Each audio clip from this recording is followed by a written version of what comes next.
What's going on, everyone? We're live. I'm here with Chris Bradley. He's the owner of Hoku Book, and basically his company offers solutions to K through 12 and also college institutions on the buying side, which I think is really fascinating because in this game, when people come to my YouTube channel, like we're all about buying textbooks and flipping them, whereas and a lot of like other bulk companies are thinking about the buying side, not necessarily the selling side. So Chris, I met at Books and Beyond last year, and he just blew my mind with kind of what his company does. So I'm extremely excited to have him here. One, because he's just a really awesome guy. Two, I don't really know very much about what it is that he does, and so I got a lot of questions here that I think will be very valuable. And then also, he will be a speaker this year at Books and Beyond. So I'm really excited about that. But I'm talking too much. What's going on, man? Man, I'm just living the dream right now. It's fall break, so I got my whole family down in Florida, just Yeah. hanging out. So, man, I can't wait. What are we like? Less than 2 weeks out? Yes, we're October 10th through 12th. So I think it's like, what is that, 11 days or something like that? It's very, very soon. Yeah. Yeah. Listen, I'm gonna plug you right now because I didn't know that. I found you guys. I don't know. I think there was COVID times, so Yeah. everything was kind of slowed down. I was like, you know what? I'm gonna get out and see what some people are doing right now. And I started finding just different YouTube channels. Found you guys. I came to Books and Beyond last year for the first time. It was the first year ever, and didn't have any like expectations. I just wanted to come and see what's up. I learned so much about what you guys. You guys give me so much inspiration. I'll share some stuff, maybe a little bit on this channel, but definitely at Books and Beyond on some things Awesome. that I did just that from takeaways from Books and Beyond. It's That's great awesome. networking. Yeah. Dude, I appreciate the kind words. And like I said, you're one of the people that blew me away because, man. So again, for basically anyone who doesn't know, you could literally go to their website. It's just Hoku Book. And I put that actually I'll put it in the description after this so people can go back and watch it. But essentially, and we're going to get into exactly what it is that you do, but essentially you're able to wholesale books directly to colleges and directly to K through 12 institutions and make it super simple and easy for them, which is probably the reason why they do it. Right. And that is just crazy because all of us are over here trying to ship all our books to Amazon and get people to buy it on Amazon, which of course there are K through 12 institutions and college institutions that buy on Amazon, but I think your solution and your streamline process is just awesome. So we do got a couple people here. We got Junk Man in the house saying good afternoon. And yeah, let's just start with a little bit of your background because I know you've been in the book game for a while. So could you give us the beginning sort of book journey and what did that first few hundred books, like what platform were you selling on, things like that? So I have such a unique experience in this industry, man. So I first off, I'm second generation. Yeah. Okay, so we'll go all the way back to the beginning. Okay. 1985. Wow, that's crazy. My parents started. Okay. They were book buyers. They would go out. So we'll back up even a little bit more. And the craziest way that they got into this. So my dad was a swimmer, and he coached swimming, Okay. and they went to Murray State University, a little school in Western Kentucky. And my dad would go over to Mayfield. It's about 20 minutes from Murray, and he would coach this swim team over there. And so one day, this man comes up and was like, hey, would you want to come work for me? I own this book company. Okay. He's like, I'll loan you $500 to get started, and you go buy books for me. Okay. And my dad, they had no idea. He had no idea who this guy was. So fast forward, his daughter, who he was coaching, is Molly Sims, who Okay. you may not know. She's a huge model. She's been in the acting business. She's married to like this, I don't know, one of the high corporate guys at Netflix. She's Okay. been a Victoria's Secret like angel. She's been a cover girl. She's been on the cover of Sports Illustrated. So but this was just a little girl that he was coaching at the time. Okay. Come to find out, her dad used to work for Follett, which is the largest campus store bookstore provider. So they lease bookstores from basically all these campuses. They've got like 1,200 stores across the country. Jeez. So Wow. right on the campuses. So they'll literally go in and lease the building space and run the campus store, Wow. these major universities. So Okay. University of Kentucky, all over the place. Okay. And so he left there in the late 70s and started a wholesale company in Murray. And Okay. what they were actually wholesaling books directly to campuses. This was all pre-internet. Right. They literally, like, a university would receive faxes that would say, That's crazy. this is our book list. This is everything we got. And then somebody would go through and, like, we need 20 of these. We need 50 of these. So my dad got connected with them. And so that's how we started. And Wow. so back in 85, they literally packed up. They built a custom trailer that would fit so many book boxes and that would hook behind a little Pontiac car. Okay. They took off across the country. And no money whatsoever. They would stay at campgrounds, whatnot. I was born in 86. Okay. Okay. So they came home. I was born. And at 6 weeks old, that's when I left and started my journey. We took off across the country. I'm going to show pictures at my presentation. Books Okay. Awesome. all over the place. Listen, we traveled the country. We were in New Mexico, California, Maine, all the way down to the Florida Keys, everywhere. And we would go and they would set up and do a big thing back in the day was professor buys. Professors would get all these, what they call complimentary copies from the publishing companies. Right. Promote. So they're like, choose that book and say, okay, this is what book I'm going to use on my class. It was a huge business, very similar to like the drug rep business these days. Okay.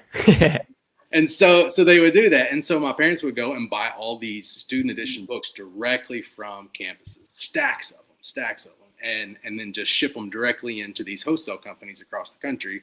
First, very in Murray, Kentucky.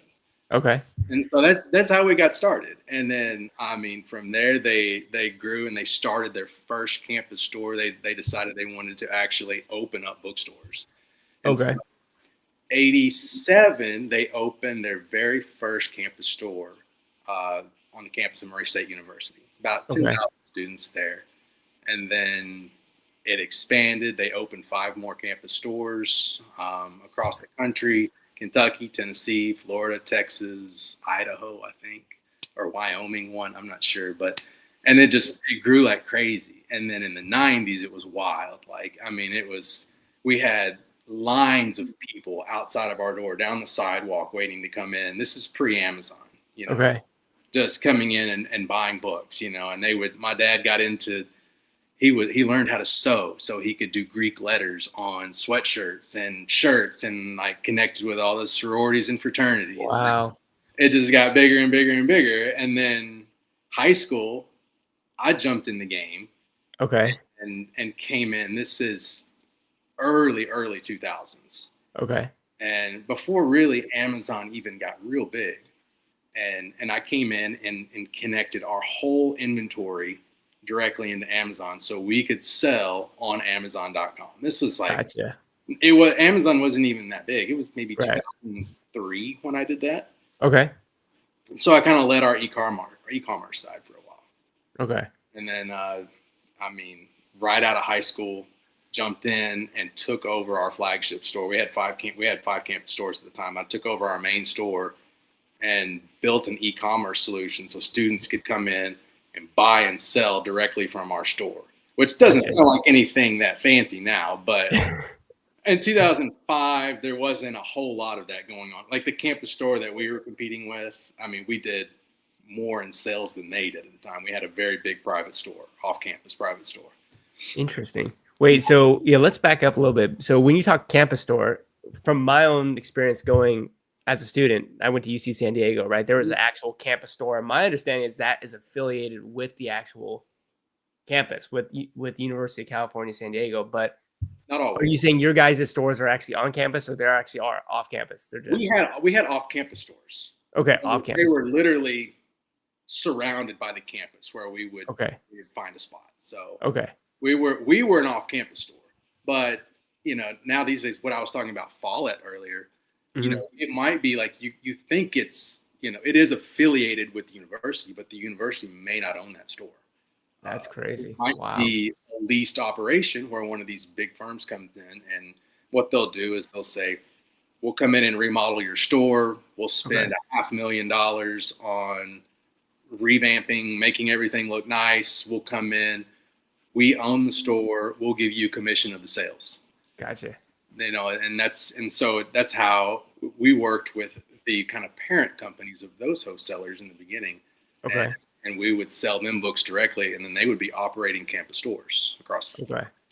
So let's talk a little bit about, so your parents started opening a couple of stores, but they were getting a lot of the books that they were getting were these complimentary review copies, right? With the purpose of like, hopefully the professor would use this in the classroom and therefore, buy from this publisher, right? And that's where the money was at, right? Was, having books being accepted into the curriculum, right? So they're getting most of their copies in the beginning as complimentary copies, but then what's the flow of the inventory coming in for the campus bookstores at that time? Well, that was before they started their campus stores up. They would go out and they would buy from professors, and they would turn around and wholesale those off. They would send them off to a big wholesale company somewhere. Gotcha. Those wholesalers would then turn around and in turn sell them to Gotcha. So that's how they started. Then they got into where they would do actual student buys. They would partner with the university, set up basically on campus somewhere and buy directly from students. Gotcha.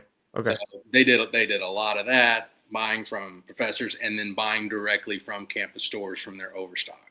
Gotcha. And in the beginning, there probably wasn't tons of data. At least obviously there's no Keepa, but there had to be some data. How did they know how many and which books to buy? There used to be it looked like a phone book. Okay. A phone book. I mean, I think I have. I might be able to bring some to books. That'd be amazing. I don't know if my mom would have it in her attic or not, but they were thick paper guides that they would release once a month, once every 6 weeks. And so it was literally by author title. So like you would look up, whatever book came through, and go in and have the ISBN on there and show how many. It would be like a grading system, like A, B, C, D, E. Okay. And if it was an A book, they would take up to 100 copies, right? Okay, gotcha. If it was a B, they would take up to 50 copies. And then it would tell exactly how much they would pay for that. So they would say like, and back in the 80s, we're not talking about, it was not common for a book, like a $70 book was insane. Yeah, it wasn't all industry, right? Yeah. No, it wasn't like $200-$300 books. And so if it said they were buying the book for $30, well, they knew, okay, well, we'll go in, especially from professors. Look, they just get the stacks of books in their offices, and they would go in and do stack buys, and then they would say, we'll give you $50 for these books. And these professors are like, heck yeah, we're just going to throw them away. Yeah. And they would turn around and send those off for like $400 or $500. That's amazing. That's make great. Spread and since they were traveling the country, they would send them off and get the money wired to them wherever they were. And wow. We would just keep doing that. So we couldn't afford a hotel in the beginning. It was KOA campgrounds. Mom was like, one day in New Mexico, I heard something inside the tent. They were checking in books outside the tent. They would literally check in books in the tent and like take a piece of paper and like make an invoice, like write them down. Wow. And she's like, I heard you were in the thick and thin. Yeah, I mean, from birth. That's crazy. Yeah. We got some more people in the house. We got Jerry saying, "What's up, guys?" Jerry's going to be at Books and Beyond as well, which is exciting. Someone says they think their first book flips were from the trash cans in the dorm after finals to the textbook store. Yeah, I mean, I remember also wholesaling to the campus bookstore, which again seems like is what your parents did in the beginning. Is they would sell it to a wholesaler, the wholesaler would sell it and make a margin off them, and then eventually they transitioned into the student buybacks, which is interesting. So this phone book of ISBNs, even with a grading system, ABC, and like two questions: who issued that list? Were they a wholesaler themselves? And to what degree would you say your parents were still kind of shooting in the dark, even with those sort of guidelines? I mean, so the wholesale companies. So back then, there were. Gosh, I'll name some of them. There was a company called Budgetext. Okay. Southeastern Book Company, Follett Higher Education had their own wholesale company, Nebraska Book Company, Texas Book Company, Titchener. They were all over. There were several. I would say there were at least probably 10 big ones. Okay. They would each produce their own paper guide. They would send it out. Gotcha. And they got their data based off of, okay, we sold this many to this campus store last year. We know. Right. And then they had they had people that had worked in the publishing companies. They had Gotcha. direct connection with the publishers. They knew when new editions were going to be released, so they kind of would come up with price points. I don't know how they did it back then, Okay. but it was. I mean, I know Follett was the very first one. That company was started in the late 1800s, Jeez, that's and crazy. the CEO who started it literally would take. They would take and they would. I've got some old paper clippings on how they did it, but back then they would literally like cut out. He had like little numbers, and he would cut it out and create like a. This was in probably the 50s. He started the buying guide system where they would develop a guide and send this out and tell campus stores. Because back then, like it wasn't, you just bought your books and then you didn't do anything. No. There was no buyback from a camp. Like campus stores didn't do that. You know. Yeah. So that's how they started doing it. And, Yeah. You know, and then fast forward way in advance, like, so I started my company in college, 2009, and then launched out Hoku Books platform in 2010. Okay. And in 2014, Follett reached out to me to manage their buying guide team. And so this was, I mean, digital age now. So, you know, in the 2000s, it started where the paper guides transitioned to discs, CDs that you would load in, and they would those prices would load into their POS systems. Okay. So that when a student came in, they could scan the book, boom, it would show them how much the book was worth. Right. 2014, they reached out to me to ask me to lead their buying guide team. So I was responsible for developing price points for books that would be pushed out to thousands of campus stores across the country. Wow. That's crazy. And so what was so special about what you were doing where this supposedly #1 textbook seller essentially, right, would need, again, you come from a background of knowing books your whole life, but like why didn't they have the knowledge that you had, I guess is what I. So they were just blown away with what I was, they couldn't figure out what I was doing because I was sending them hundreds of thousands of dollars worth of books. Okay. And so I was one of their #1 providers of textbook inventory. So that's that really piqued my interest with you guys. You know, this whole E to A to A, all this stuff. I was doing this stuff back in 2007. That's crazy. You know, like, I don't know when Keepa started. I used it. I think Keepa was like 2012, I think. But yeah.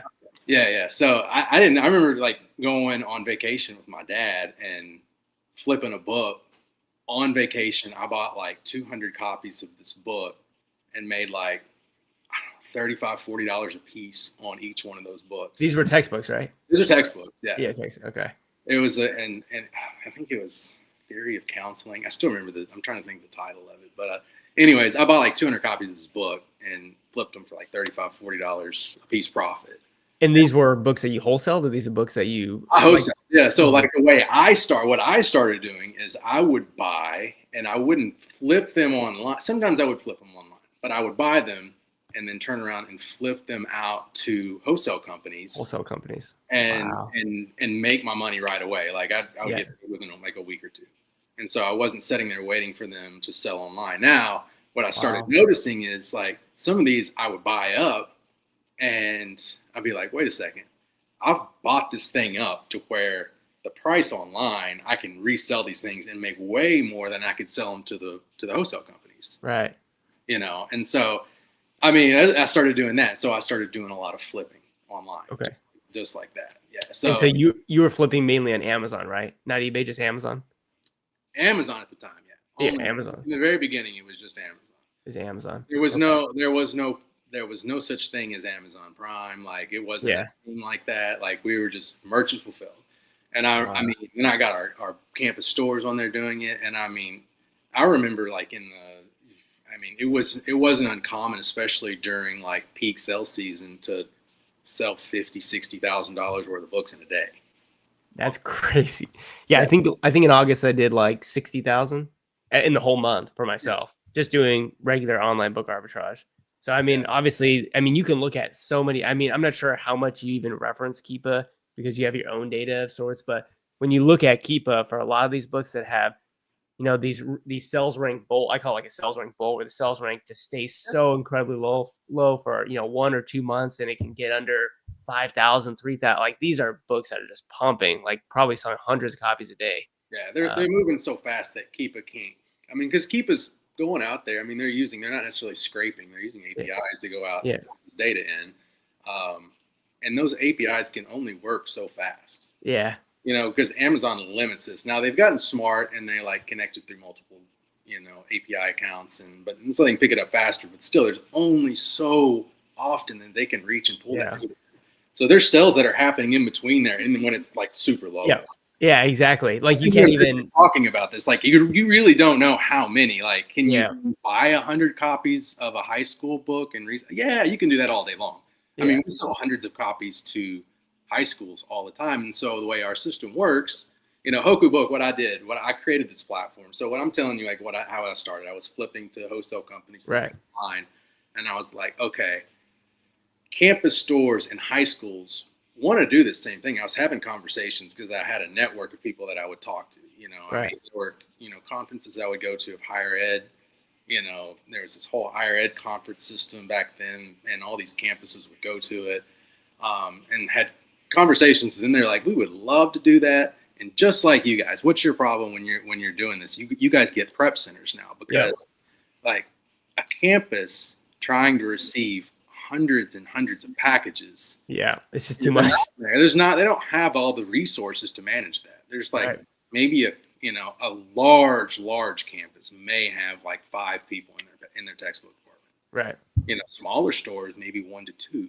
Yeah. And so they can't manage all that because they're managing like the sales floor, and for them to be able, if they get a book that comes in that's damaged, they're having to return it. Books that don't come in, make sure that they get their refunds. They don't have the resources to manage that. So I developed Hoku Books. So we've got this whole platform. They can come in and basically do what you guys are doing, but it's for their campus store. Yeah. So they're getting Amazon priced inventory coming into their store so they can compete with the marketplace. Because what's happening, I tell them all day long when I go out to these conferences, when they're sourcing, when they need the books is out, when they're starting to order is out, and like for their fall term, for instance, classes start in August, West Coast, sometimes it's September if they're quarter schools. Yeah. But they're out there buying in May, June, July. And so I'm like, guys, you can buy this stuff up and compete with Amazon, because when you're out there buying that, it's lower price points, there's lower demand, and then you start seeing that curve go up. And, so that's where your seasonal arbitrage comes in, guys. That's what you guys talk about all the time. So you can buy them early and then compete online and sell them for a higher price point. Well, the campus stores can do the same thing, and they can pull that inventory, but they didn't have a way to do it. Like some of them would try, did their best effort, but to really do it on a mass scale, like we created a platform so they can come out, drop in their want list. So like a campus store knows how many they need. Okay. They may need, 500, 600, 700 titles. Okay. Each with a quantity on it. And so they're like, okay, this is what we need.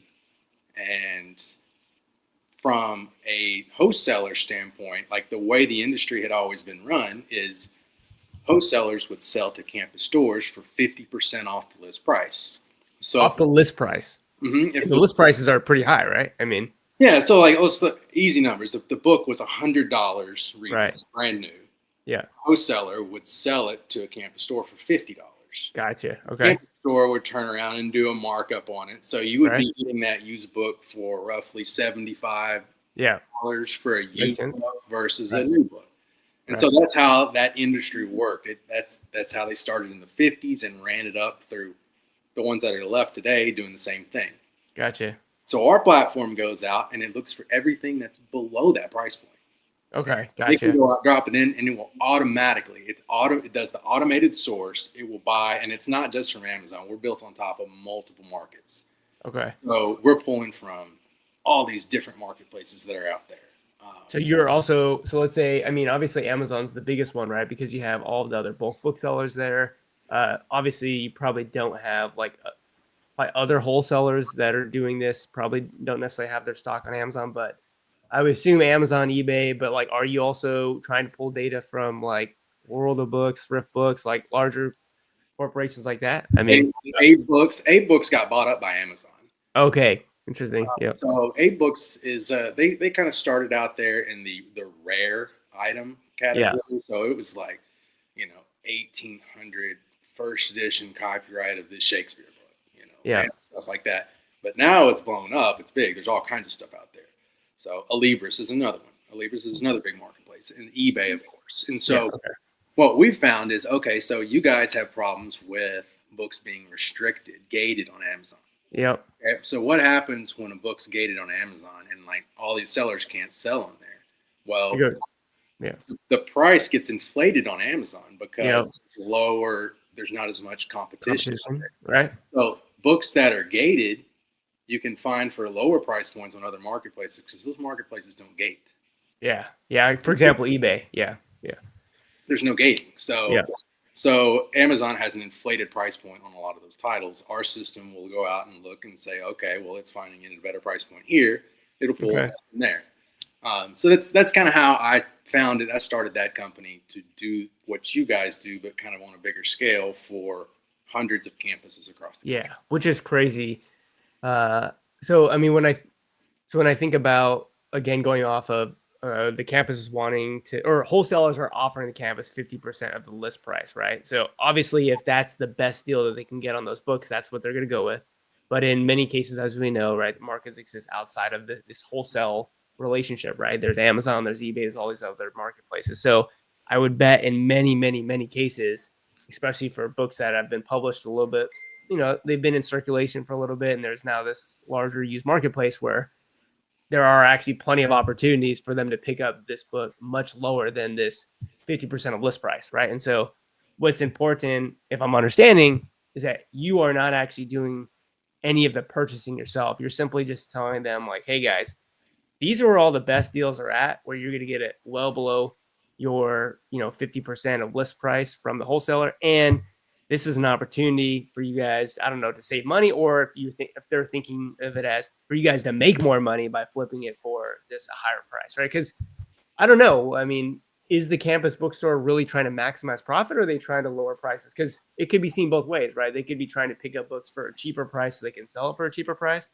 to give students a better option, or they could be just trying to sell at the same $75 price point in your example and make a larger markup. So I mean, that's I would say that's probably what they did early years. okay. There's been a big swing to provide the low price affordable inventory inside of the campus store. And so some of the things, and these aren't big terms that a lot of probably your viewers know, but everybody talks about, what about all the ebooks and the digital thing and what's going on? Yeah, there is. There has been a big swing that way. Are there tons of physical book sales? Absolutely, tons. There's tons of opportunity out there still. Yep. So one of the things that's been done, it's called inclusive access, and then out on your side of the country, the more kind of liberal side of things. It's more of like everyone deserves a copy. Everyone they've gone to what's called equitable access. Yeah, equitable access. So inclusive access was this idea where basically they would bundle all the books in, whether they were print or digital, whatever the cheapest price was, and provide them to the students. Everything was bundled in, price point up front, and you knew you were going to be paying this much before classes even started. This is how much it was going to be. Equitable access kind of is more like an insurance model, where it's like, okay, if you're going to, which school did you go to?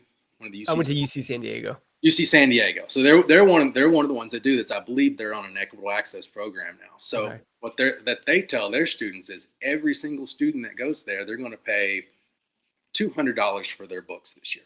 Every single one, no matter if you're an English major or you're studying law or you're a nursing student, everybody pays the same price point. Okay. And then everything's bundled in. So they'll have first day access on digital books, and then books that aren't digital, they'll have physical copies of those. That's crazy. All one price. Yeah.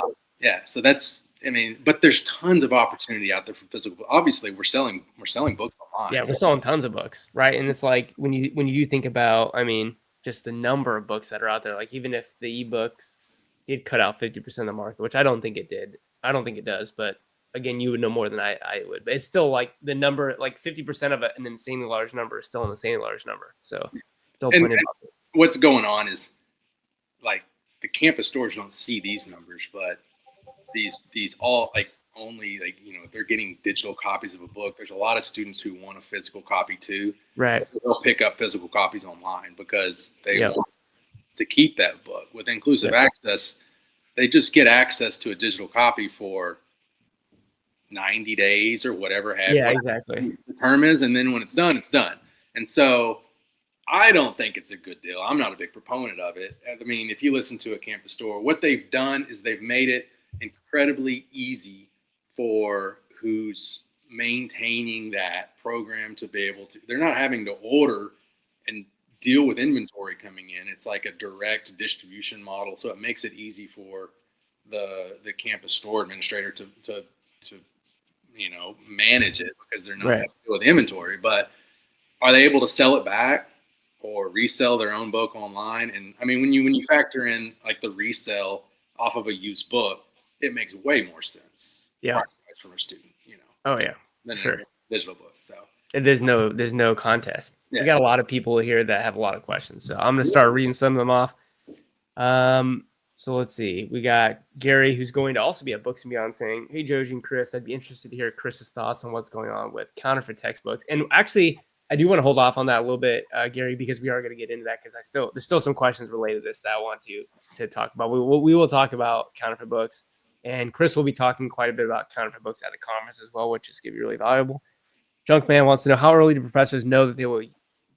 How early do professors know what they'll be using? I guess next semester. so for their spring term classes typically start mid-January, sometimes a little earlier, for most campuses that are on a traditional semester term. And Yep. so it's a little bit different at each campus, but a good rule of thumb is by October 15th is when what they call a book order, an adoption, is due on a campus. Gotcha. Okay. Does that mean that's when they're going to get them? No, that's one of the points of contention across all campuses is we've got a book order due date, an adoption date. The professors have to tell us by this date which book they're going to use. Like I hear it varies wildly across campuses. Some of them are like, it's great if we have 50% of all teachers telling us what book they're going to be used by the due date. By that date. Okay. So, but typically they know by mid to late October what they're going to be using on that campus. Okay. Gotcha. And then is for the fall term, it's a lot earlier. It's like March, April. They'll know what they're going to be using for that. And then there's also off cases where like they may say, okay, we're going to use a rental title, and they know that they have to use that title for 3 years. So they may know that this particular class they're going to use the same book for 3 years.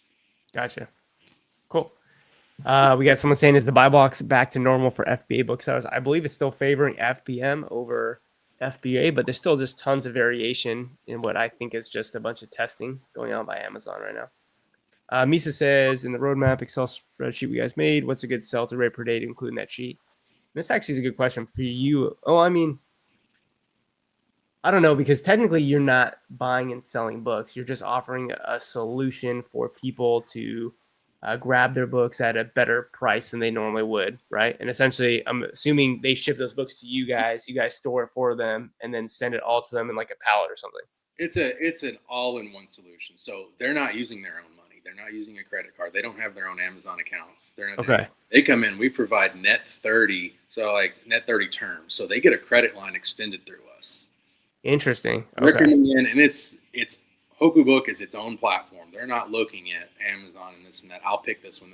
They can through our system. Like they can look up a single title and find where the lowest price point is and do that. But they're looking for volume. And so we do. That's what we're doing is we're essentially a prep center. I guess you could call us that. We're labeling these items. So as they come in, we do a quality check. We do Right.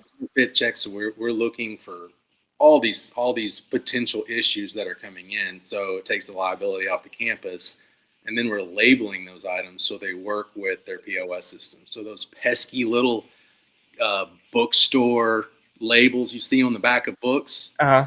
that have the 290 prefix for a used one, Yeah. we're putting those things on there for a reason. It's like, so all these POS systems at the counter, when they go to scan a book, if it's got 978 as the prefix, that indicates to the POS system that it's a new book. If it's Gotcha. got a 290 prefix, what the It's used book. it's indicated it's a used book. So Okay. they can scan those and right at the counter, and it picks up on the POS system what it's supposed to be, Okay. the correct price. So Makes we do sense. all that stuff, for the campuses. Going back to Misa, so I mean on our, I think we say like if you have a very good sell-through rate, like 1% per day, that would be like you have actually books that have pretty decent sales ranks and that actually are moving. If you're buying and selling books that tend to not sell as often because you're trying to chase higher ROIs, then maybe 0.5% per day, but probably somewhere between that. And then also obviously during the textbook season, you'd have a much higher, maybe 2-3% sales rate per day, something like that. So it will change based upon the season for sure. So a good clarifying question from Junkman. So Hoku Book is a middleman take a cut, or is it a partnership, proprietary information, subscription, etc.? So HogaBook's not a subscription based solution for campuses. It's free for them to use. We've negotiated partnerships. We've been working with Amazon from the early years, all these other markets. So we basically work on like an affiliate model where the marketplaces. So like when you sell a book, those 15% commissions that come out of that. Well, when there's a solution like ours working on the back end on some of these bulk volume stuff, we're actually getting a portion of those commissions coming back through to us. Gotcha. And then, of course, if there's some prep work involved in that, if like the campus wants shrink wrap on all new titles, because we're not just used titles. Yeah, what I told you earlier, where it's looking for 50% and below, they have the opportunity to actually say, okay, we will actually take something that's 60 or 70% or below, because if it's a brand new title that's coming out. And so we have for new inventory as well. So we're doing some of those prep services. There's some additional little fees tacked on for if they want a specific labeling format, if they want, different things done. So we have some other fees associated too. But for the most part, they're just getting the cost of the inventory that comes off the market. Yeah, I mean, it's so hard to even wrap my head around, right? Because it's so far beyond the scale of like what I do or what even Victor does, and like even what we teach. And with all of these stores and universities and K through 12 institutions that you partner with, I can't imagine how much money they have to spend to get their books. It's a lot of students, a lot of books, a lot of money. So the net 30 thing is interesting. So essentially you guys, so if you could explain that a little more to me. So essentially you're saying we will buy the books on your behalf up front because these are all going to be individual purchases to make up a whole. And then what we'll do at the end is just say, boom, here's how much it all costs. We did all the prep for you, put all the stickers on it for you, and then it just gets shipped to them. They have what's called bin and hold. It's like an industry term. So Okay. They might be out there. So like we're going to start seeing buys coming through. We'll start seeing needs coming through from universities late September, all the way For the upcoming semester, right? the upcoming spring term. And so they can come out starting now if they want to and say, okay, we want to create a bin and we don't want it to ship until December 20th. Okay. And so we'll continually reworking this list of inventory across. So they can leave it in our system for a month if they want to. Yeah. They can leave it in there for 45 days. And what it does, consistently, we have API calls hitting all these markets. So every 20 to 30 minutes, we have fresh data coming in from the markets. And if there's been a price change, you guys have got all these repricers that are competing. Yeah, exactly. Or if new inventory's popped on and we see it's got a match, boom, we pull it in, it gets shipped into our host or into our warehouse, and then we're holding that until they want it shipped. Once that shipment goes out to the store, they get an invoice with that shipment that's net 30. So we actually are kind of putting our neck out on the line for longer than that period of time because we bought all this inventory up front and don't get paid Gotcha. for quite a while. So the net 30 just means what then? That they have 30 days to pay you They have, for yeah, that's a traditional. Like they have 30 days to pay us from the time their order ships. the order ships. Okay, I see. I It works for mean, them. So they get a pallet of inventory and they have 30 days to pay for it. yeah, But 30 days. those books might have been bought 50 days before then. Oh, yeah, exactly. Which is really interesting for a variety of reasons because, Victor and I always talk about obviously the off season being October, November for the upcoming January season, right? Because that's when usually there's a lot less demand. But from what you just told me, there's going to be universities using your system, buying a bunch of books for the upcoming January season. And it just, well, I guess the point here is though they're going to be sourcing those books, the cheaper, the cheaper copies. It's not like they're going to be sourcing our FBA, copies because we're doing the same thing. We're buying the book right when it's at its lowest point, at its trough, and then trying to sell it at its peak. So I guess the point I was trying to get at was like, oh, maybe we should be telling people really just to send all their books in immediately because maybe you have some of these universities coming in and buying these books, but we're buying all day long in yeah. October. October, we're buying tons of volume coming through. Yeah. So, when you see like these crazy Keepa jumps, like what is going on here? So what might be happening is, this campus might need 40 copies of a book, right? Yeah. You're like, okay, you might be in like the 5th spot, like even in an FBA spot and not even, merchant fulfilled. And then boom, everything's bought up to like, the lowest price is now $90 when the lowest price was $40 2 days ago. And there were, hundreds of copies out there. Well, we must have bought all of them up. Yeah. It's crazy because that has definitely happened to me where it's, one day just boom, the switch goes off and this is probably you guys coming in and it's like, our prices were at 70 and there was 30 offers below us starting at 30 and boom, they're all just gone. I've seen some of your books come through. I saw your name in our system. I'm assuming if you have your name on there, there's yeah. It is, yeah. And on the Keepa graph, right, you do see like a sharp drop in the offer count as well, and then you do see a sharp drop in the sales rank as well, which is super interesting. And what's cool about that is because Keepa can't keep up with that because when we do a buy, it'll be like boom, we bought that many in a matter of like seconds. So it doesn't register on Keepa that there's been 50 purchases. Exactly. Yeah. It's like there's been one purchase, but the sales rank dropped massively. Yeah. Because there was a ton of purchases on there, but they only indicated it as being one. Yeah, and actually the bigger takeaway or the best way to gauge it where Keepa can actually do a good job is with the offer count, right? Because the offer count will be like, oh yeah, so yesterday there's 50 people, now there's 7 people. It's like, well, what happened to those 43 people? Sometimes y'all are like, what's going on? Well, was there some like a brand out there like pulling this? No, not necessarily. It might have been there were that many purchases made on that item. That's crazy. Wow, just you're really blowing my mind with this. So that's what we do. Now, in the beginning, I was mainly an A to A flipper. Okay. And then now it's expanded even more. So we have multiple facets of our business. We also flip. Okay. We flip. So, and you guys inspired me to do it even more. So, I don't get, I'm awful in social media, but I've kind of kept it a little, you guys have got some sort of, what is it, 5K challenge or something? Yeah. 0 to 5K challenge with Bookmine or? Yeah. So tell everybody a little bit about it. Cause I'm curious about what it is too. Cause I've just heard a little bit about it. What is okay. This? Yeah. So basically so if you go to our website, Bookmine, it's $200 a month to use our software to basically have us look through all the data on Amazon and basically look at current prices compared to relative historical selling prices, including in the seasons in the past, and basically say like, hey, you should go look at these books. This is a book that's $20 that was selling, in the last 3 months for $40, $50 kind of thing.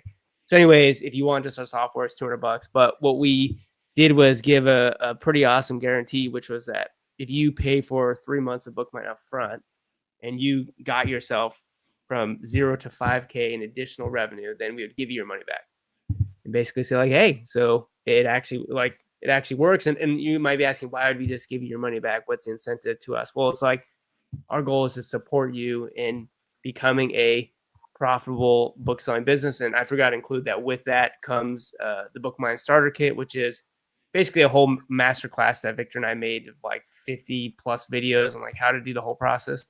So the whole point is like you learn how to buy and sell books profitably. So by the end of 3 months, if you did take any action, you probably did hit 5K in additional revenue. You get all your money back. And the goal is like, well, once you have a profitable business, you probably want Book Mind. So then we can start going. Listen, there's absolutely tons of opportunity out there. Like, yeah. If I can tell it, I'd do it. Just try it. Try it out. Yeah. You'll be blown away by what you do. Now you got to look for the intrinsic value. I've seen other systems out there because I try and like listen a little bit about what's going on outside of my world.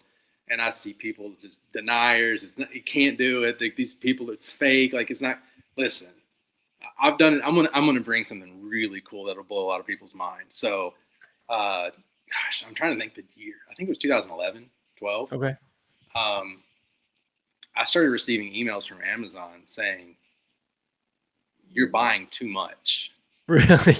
Like, you're buying so much that it's negatively impacting our marketplace because our consumers are seeing inflated price points now. Because of you guys. That's crazy. And so I got my first, they were like back-to-back months.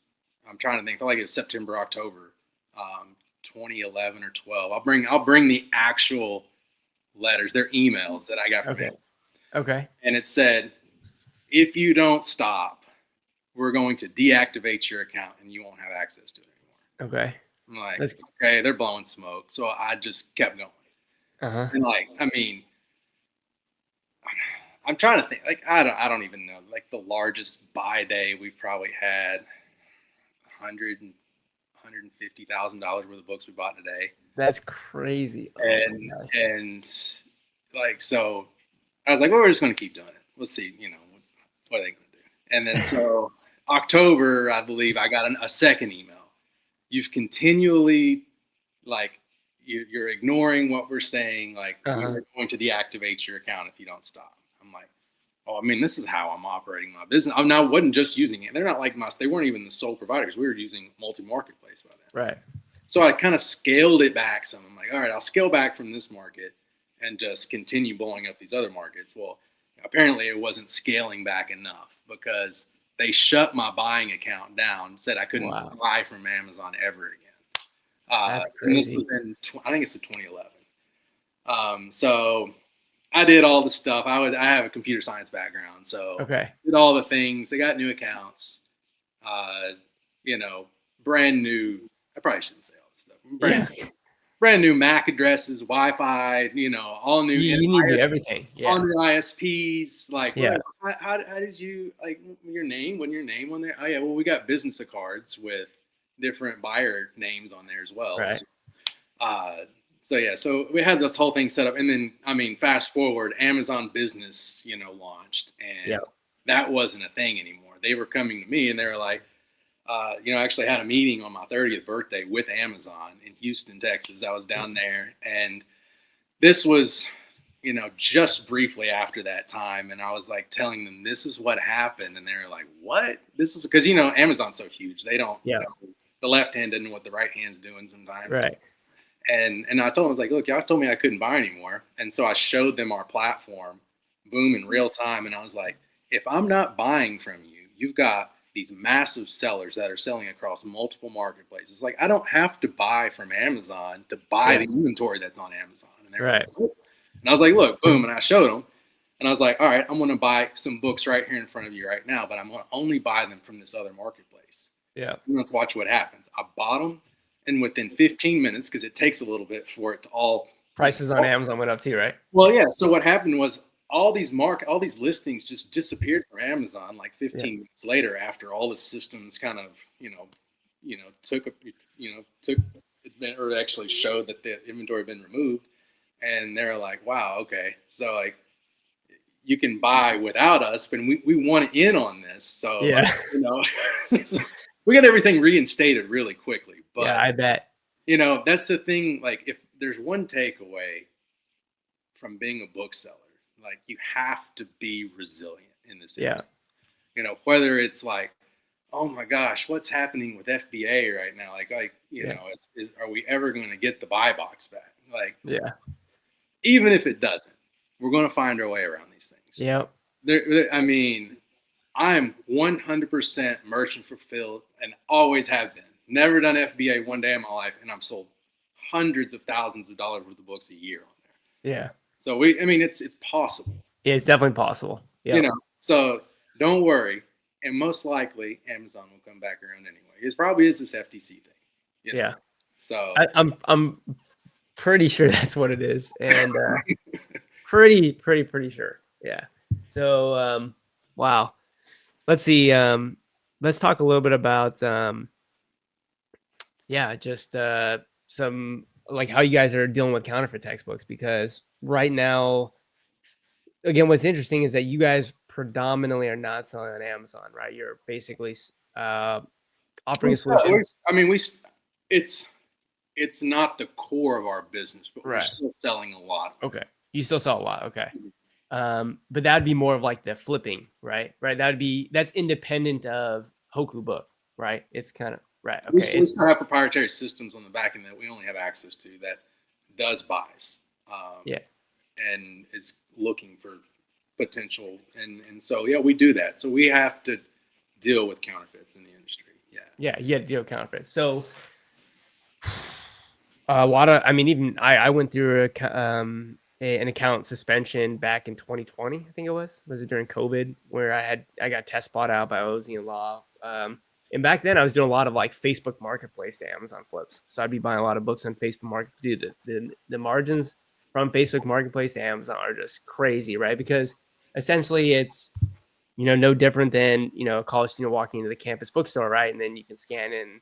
Oftentimes you have a person willing to give you a book and you pay 20 cents on the dollar, 30 cents on the dollar for a really fast moving, very low sales rate book. So anyways, I was doing that a ton back then. And yeah, I got three titles that were test bought out. And my account got suspended. I ended up hiring like a lawyer, got it back within a couple of months. Got gated on basically the popular textbook category, which is actually a blessing in disguise. A lot of people think that it sucks that they can't sell these books. It's actually a blessing that you can't sell those books.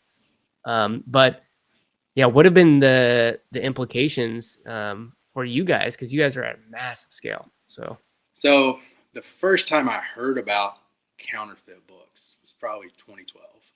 Mm-hmm. It makes sense. It's like they try and push it as like, this is widespread in every industry that's got a very high demand item, and they try and compare a book to like a Louis Vuitton bag. Right. And I'm like, wait, guys, stop. I've actually been in on sessions where the publishing companies came to talk to like some high volume sellers to campuses. And so I was there with, okay, so you guys probably know, before World of Books, it was Glenn the bookseller. Yep.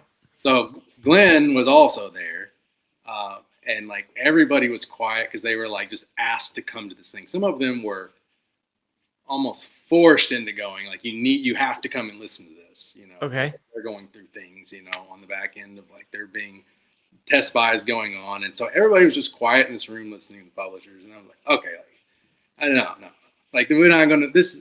It's not a Louis Vuitton bag because Louis Vuitton bags have the exact number of stitches. They know how many stitches are on every little piece of this bag. Okay.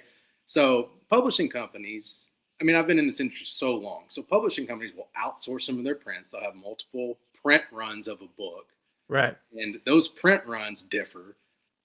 Occasionally they'll do another printing within the same print run of a book and it be slightly different. So some books have headbands around the top. Some don't. Some will use a certain color. Some won't use like 2-color headbands. Then they got into where they were using like the little, you've seen the little QR codes on the front of the books, like authenticity checkers. Yeah. We've done all kinds of things. And so I got them to admit in front of the whole group of people that were there that they themselves have distributed counterfeit books, which was mind-blowing for people. Yeah. Because what happens in the higher ed industry is they'll send new books to the stores. Uh-huh. And if there's overstock, those stores can send those new books back. Back. Okay. So what happened is all this other inventory was creeping into the industry. New books too. Yep. And those new books also got kind of integrated, mixed in with campus store inventory. And some of those were getting sent back to the publishers. The Gotcha. publishing companies weren't doing the quality checks themselves because they were just assuming it was just their books coming back. They couldn't confirm that they weren't distributing some of those counterfeit books. Right. It's crazy. Themselves. And so we got to talking, and I mean, I get it. They're trying to protect their brand, and they need to. I mean, they need to. But so, like I said, back in 2012 was the first time I heard about it. 2014, I really started feeling the pressure coming up. It was like the companies that we were selling to were like, hey, they're putting a lot of fire to us because we were selling way more than us. I mean, massive. Like you're talking, I mean, think like Barnes and Noble companies. Okay. Yeah. And so they're being watched really because they go after the biggest fish in the sea first to just see what they can find. And some of these guys, one of the attorneys on the law firm helps take down Napster. If it shows you how. Whoa. Yeah. Wow. It's crazy. There's a lot of weight behind the guys. So take them seriously. Like they're serious about removing counterfeits. And then, so, I mean, we started partnering with them. And so then come later on, there's this group called EPEG, which I'm sure you guys have heard of. Yep. Okay. And so what I'm going to do at Books and Beyond is actually kind of put together, I'm going to probably spend most of my presentation, a little bit of background you heard on what I do today, but talk about how you can go about the proper, like what the proper procedures are for verifying the authenticity of your book. I probably won't go too much into like how to determine if it's counterfeit or not, because there's so many different pieces that come into that. Y'all's thing, like look at Books Run Counterfeit Checker. I'll preface it with a little asterisk. Books Run is not, they're not on the verified list. EPEG, right? Yeah. They're not, and there's some reasoning behind that, but it is a good tool to use because what they're most likely doing, I'm not on the back end, what they're most likely doing is putting out there anything that they found is counterfeit. Yeah. And so we go through the same procedure. I'll tell you how to go out and send those books in the correct way. I'll provide all the contact information on who you need to contact if you want to get that book verified. Okay. Yeah. So you guys are like, if it's counterfeit, don't buy it. Yeah. I buy those potentially like those titles that have they're high movers, so there's good money on them. I buy them all day long, but we check them. We'll send off test shipments ourselves to those EPEG essentially, and to the various publishing companies that aren't a part of EPEG, have them verified if we have even one potential flag come across. Okay. Doesn't mean it is counterfeit if there's like, some maybe the paper, the opaqueness of the papers, like you can see the writing from the back end come through. That's potential, but it doesn't mean it necessarily is. It might have been a book that they outsourced to another printer and it's the same quality level as their first print run. Okay. So I'll go through how to actually properly, those channels that you should go through to verify it. So it's something that we deal with constantly. We got test bought from, we had, I don't know, 3 or 4 titles back in 2015. Okay.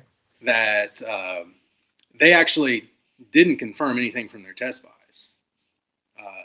They even had Amazon did their own test buying because Amazon was getting pressure. We sent books off to a location in Seattle that I think EPEG had worked with Amazon, and they were doing some test buys themselves to check us, and everything came back legit. And we got all those books got sent back to us in a return. Yeah. That Amazon made us pay for the label for it to come back to us, even though they were doing a test buy. But what do you do? It's Amazon. Yeah, right. So, but anyways, so there were like 3 or 4 titles that they said were problematic, but it was like, it was, I would say hearsay, because it was a wholesale company that had hundreds of people supplying inventory into them. And they said, well, this book came from Chris 2 years ago.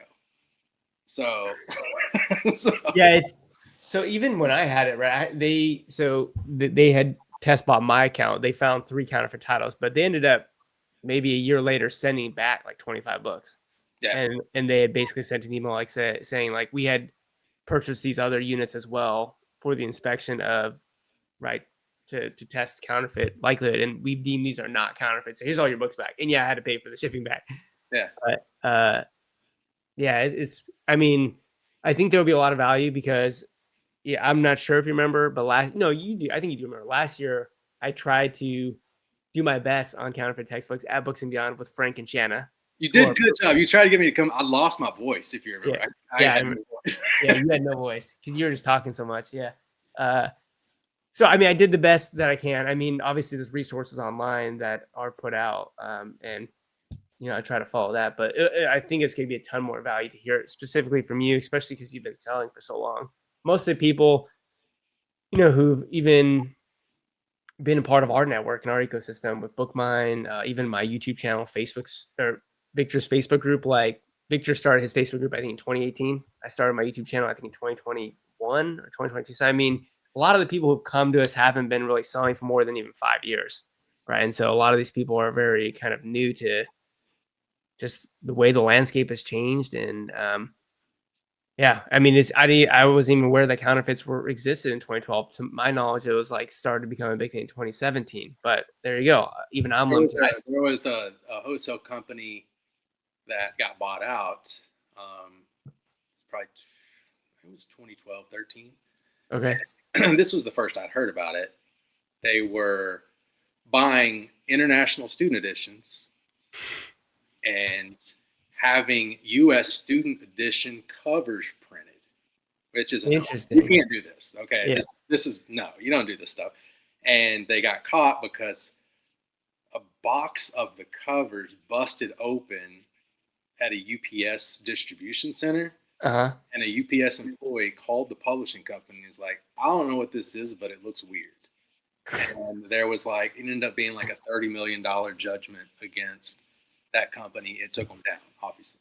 That's crazy. This was the first I was like, what? Counterfeit books? Like, what is going on? And then, but for me, it's a double-edged sword. Yeah, you got this thing looming over your head. I don't want to counterfeit. I don't want my account deactivated. But for me, I like that ePeg's around now. There's actual channels for me to authenticate inventory. Right. With publishers that aren't a part of ePeg, it's hit or miss. We work with them, but sometimes you'll contact, and there's no response. There's no there's no help coming through. And what do you do? Yeah. You're attempting to help the brand, but there's nothing on the other end coming back to help you with. So ePeg has made it great in the fact that there's actually an established line of communication, proper procedures on how you do this stuff. Right. Man, I could talk to you all day. I mean, like I said, Books and Beyond, I know that I'm going to have very little time to talk to you for a couple of reasons. One, I'm sure tons of people are going to want to talk to you, so that's going to be hard. And then I'm sure people are going to be talking to me as well. And there's other people I want to talk to. So, man, it's I'm ready for it. I could talk Keepa charts all day too. I love it. Okay.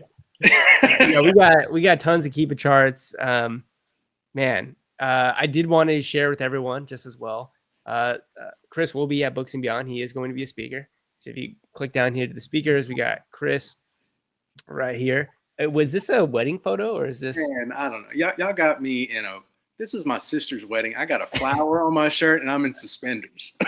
Hey, it's great. Founder of Hoku Book. And I'm going to be announcing something at Books and Beyond that I think might be beneficial for almost anybody that's out there book selling, and that will give you an opportunity to connect into our end. Okay. Especially for, textbooks that, there's, Avery had a company years ago that, he sold off for restricted stuff.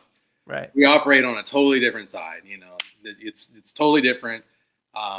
Nothing like that at all, actually, but we've got some new stuff coming. So I don't know if our marketing site's going to even be live then, but I'll probably have some links up. So you can take advantage of 2 different opportunities. You can get LinkedIn to make affiliate commissions off of students selling books Okay.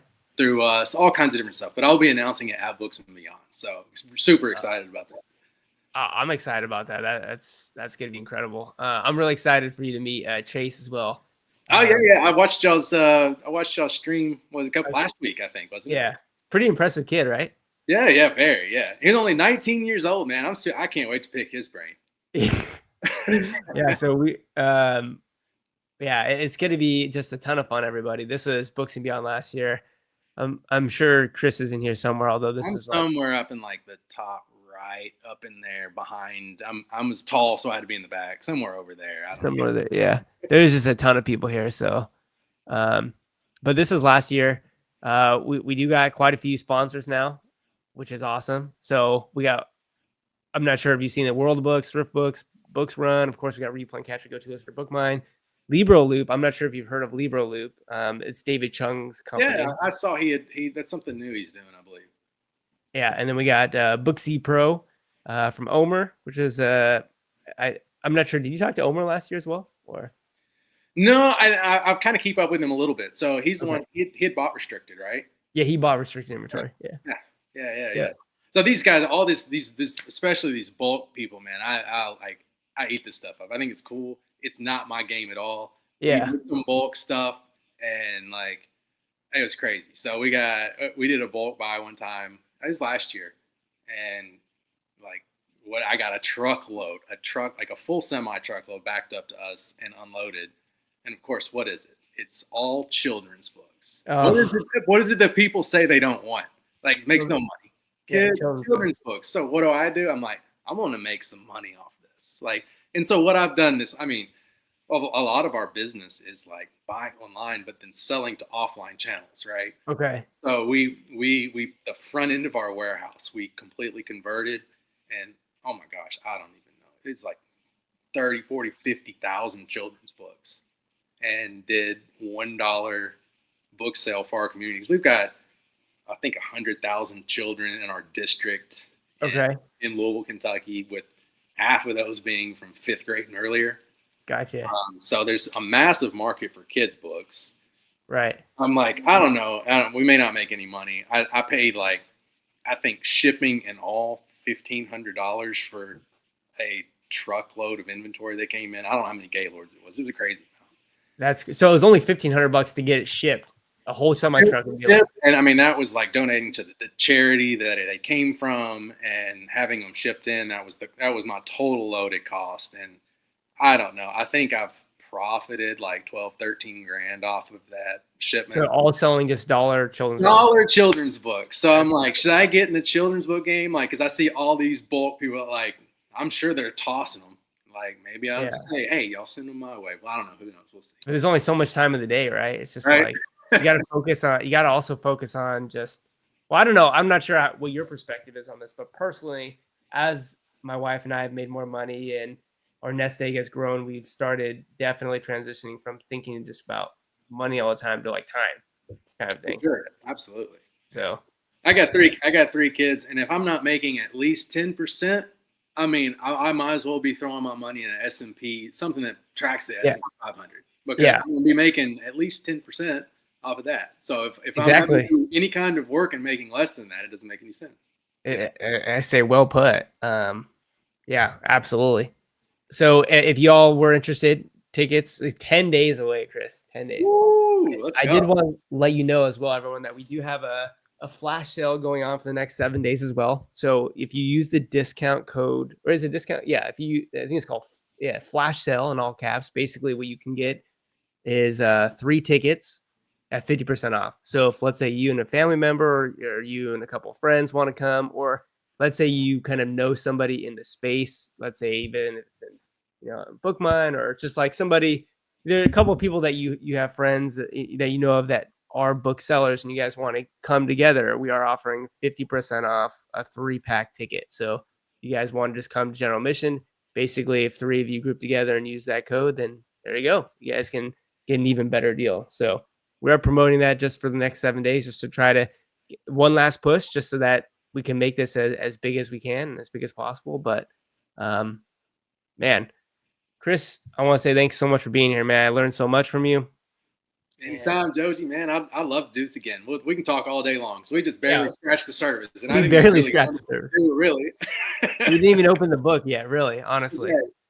Oh man. Okay, we'll definitely. I definitely would like to do more lives, probably outside of Books and Beyond, because Books and Beyond is coming up here real soon. But Yeah, hey, man, everybody come. It's on Fremont Street. I don't know if you guys know about Fremont Street. It's like the old strip in Vegas, so it's not like it's cheaper than the rest of Vegas. yeah, You got the whole strip that's covered. You got LED above you with zip lining going on. Like you don't even gotta leave where we're at. Like I you know. can be right there. Everything's right there. It's crazy. Well, Yeah. dude, I'm pumped that you're excited. It's going to be a great time again, and a lot of networking for everyone. And excited for your talk, man. Yep. Let's go, All right. man. Let's go. See you in 10 days. I'll see you in 10 days. Later, bro.